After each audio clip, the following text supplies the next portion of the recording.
నీవు యేసు ప్రభు నమ్మి ఆయన పాదాల మీద పడి ముద్దు పట్టుకొని ఆయన లోకరక్షకుడని నమ్ముతున్నావా?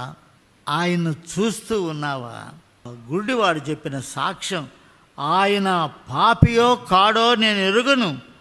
35వ వచనంలో 9వ అధ్యాయం, ఆయన పాపియో కాడో నేను ఎరుగును, ఒకటి మాత్రం నేను ఎరుగుదును, నేను గుడ్డివాడనై ఉండి ఇప్పుడు చూచుచున్నాను.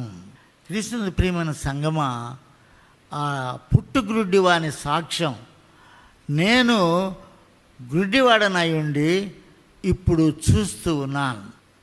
మరొకసారి వాడు చెప్పిన మాటలు చూస్తే, వాడు గుడ్డివాడై ఉండి లోకరక్షకుడైన యేసుక్రీస్తును చూస్తూ ఉన్నాడు.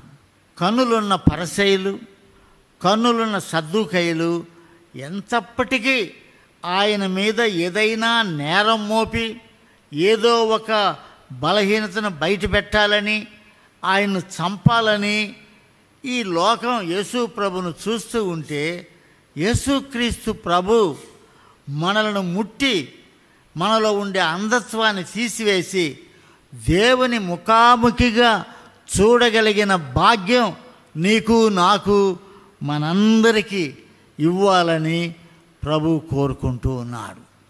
మరి ఈ సమయంలో నీవు కానీ నేను కానీ ప్రతి ఒక్కరూ మీలో ఎవరైనా సరే, వయసు ఎంతున్నా సరే, మీరు యవనస్తులు కావచ్చు, కుటుంబంలో తల్లిదండ్రులుగా కావచ్చు, మరి వయసు మళ్ళిన వారు వృద్ధులు కావచ్చు, యేసుక్రీస్తు నామమున మీరు దృష్టి భాగ్యం పొందాలని నా ప్రార్థన, వెలుగు చూడాలని నా ప్రార్థన. చీకటిలో ఉండి చీకటిలో చనిపోతే భయంకరమైన శిక్ష, నరకంలో శాశ్వతంగా ఉంటారు.